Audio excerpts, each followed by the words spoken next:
Bayangkan suatu hari kamu lagi duduk santai di tepi pantai Laut Merah. Angin sepoi-sepoi meniup rambutmu, segelas teh tarik di tangan. Dan tiba-tiba, boom!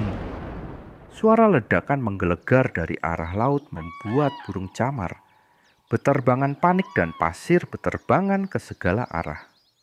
Ternyata bukan petasan atau latihan militer biasa, tapi sebuah insiden militer serius sedang berlangsung di kejauhan.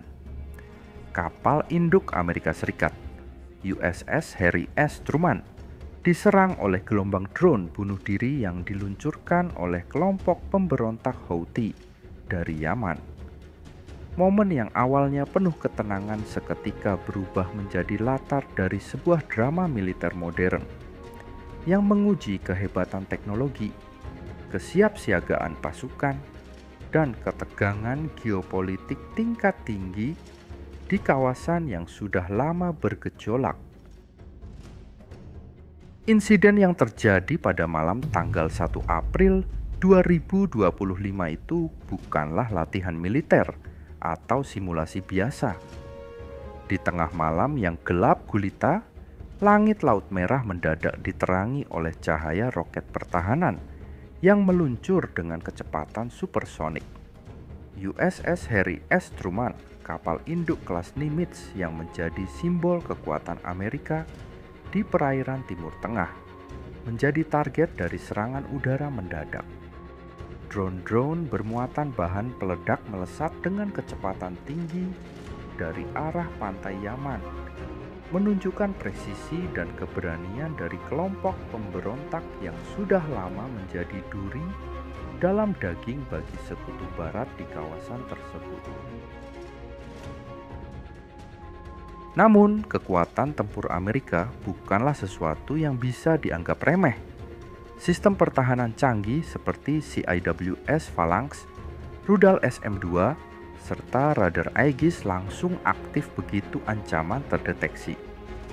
Dalam hitungan detik, langit malam berubah menjadi medan perang futuristik, di mana laser penjejak dan rudal pencegat melesat ke arah ancaman yang datang. Sistem tempur otomatis kapal induk bekerja serempak dengan awak kapal yang terlatih, menciptakan simfoni kehancuran untuk menetralisir ancaman sebelum mencapai target vital. Bentrokan ini memperlihatkan bagaimana teknologi modern telah mengubah wajah peperangan laut menjadi sesuatu yang hampir seperti film fiksi ilmiah. Gelombang pertama serangan berhasil dipatahkan, tetapi tidak berhenti di situ. Seolah sudah merencanakan skenario perang yang matang, kelompok Houthi meluncurkan serangan gelombang kedua dan ketiga. Mereka memanfaatkan drone buatan Iran yang terkenal murah namun mematikan sebagai senjata utama. Drone ini tidak hanya membawa bahan peledak, tapi juga mampu melakukan manuver menghindar dari radar konvensional.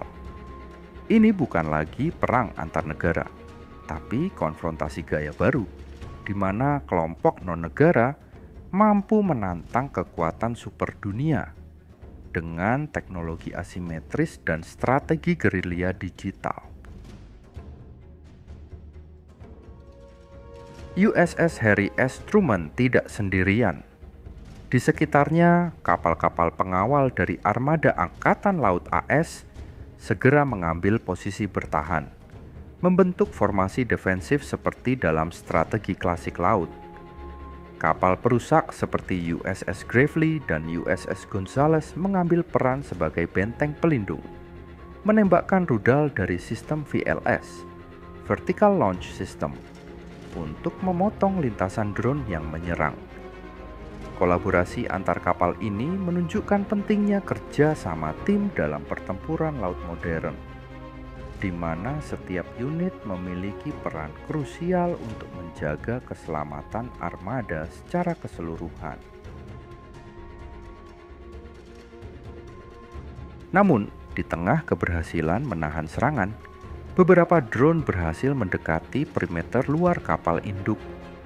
Satu di antaranya bahkan meledak cukup dekat, hingga menyebabkan kerusakan ringan pada struktur luar dan mencederai 2 awak kapal. Walau tidak fatal, insiden ini membuktikan bahwa tidak ada sistem pertahanan yang benar-benar kedap dari ancaman modern.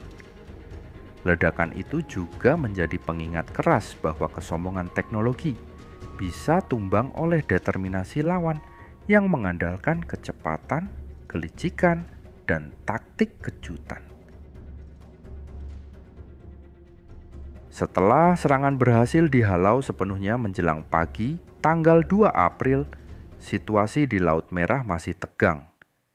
Kapal-kapal AS meningkatkan patroli, dan pesawat tempur FA-14E Super Hornet mulai mengudara, melakukan misi pengintaian dan penindakan balik.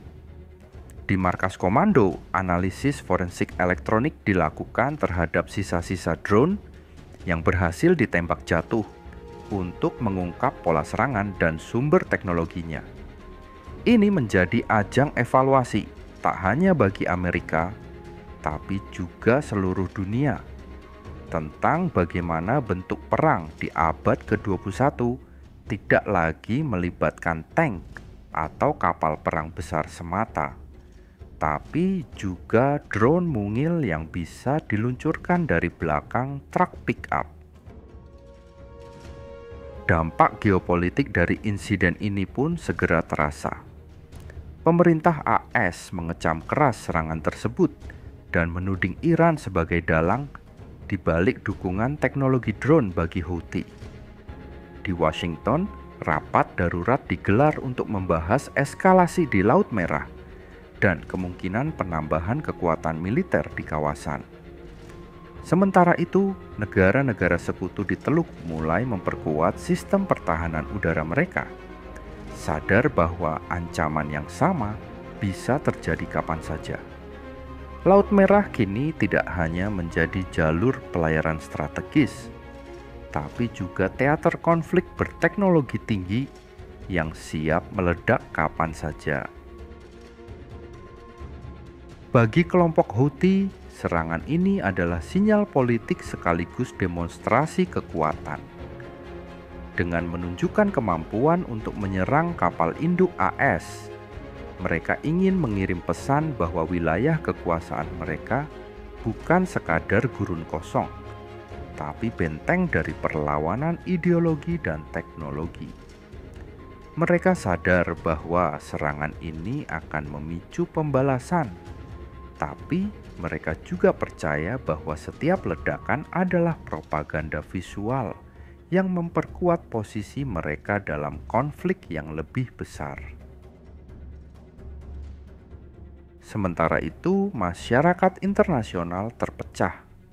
Beberapa negara mengutuk keras serangan terhadap kapal induk, menyebutnya sebagai aksi teroris yang membahayakan stabilitas global. Namun, ada juga yang memandang ini sebagai konsekuensi logis dari keterlibatan militer asing di kawasan konflik. Pertanyaan besar pun muncul. Apakah era kapal induk sebagai simbol dominasi militer masih relevan di tengah lonjakan serangan asimetris menggunakan drone murah dan teknologi disruptif lainnya? Insiden USS Harry S. Truman ini menjadi studi kasus penting tentang bagaimana peperangan masa kini tidak lagi bisa ditebak hanya dari kekuatan konvensional. Kecepatan adaptasi terhadap teknologi baru, kemampuan merespons ancaman dalam hitungan detik, dan kerjasama antar unit tempur menjadi kunci utama bertahan di medan perang yang tidak lagi memiliki garis depan yang jelas. Disinilah letak tantangan militer masa kini, menjaga dominasi tanpa mengabaikan fleksibilitas. Akhir dari pertempuran itu memang menyisakan banyak tanda tanya, tapi satu hal yang pasti, pertempuran di Laut Merah bukan hanya soal serangan dan pertahanan, tapi juga tentang masa depan perang itu sendiri. Ini adalah babak baru di mana perang digital, drone, dan strategi non-konvensional akan menjadi senjata utama. Dan jika kapal induk sekelas Truman saja bisa diserang begitu dekat, maka dunia harus bersiap menghadapi masa depan yang jauh lebih rumit dari yang pernah dibayangkan. Kalau kamu ingin terus mengikuti perkembangan teknologi militer terkini, cerita-cerita konflik global yang dibahas secara mendalam dan seru, jangan lupa subscribe channel YouTube Jejak Tekno. Karena di sana setiap konflik punya cerita dan setiap cerita punya teknologi di baliknya. Salam sehat dari kami, Jejak Tekno.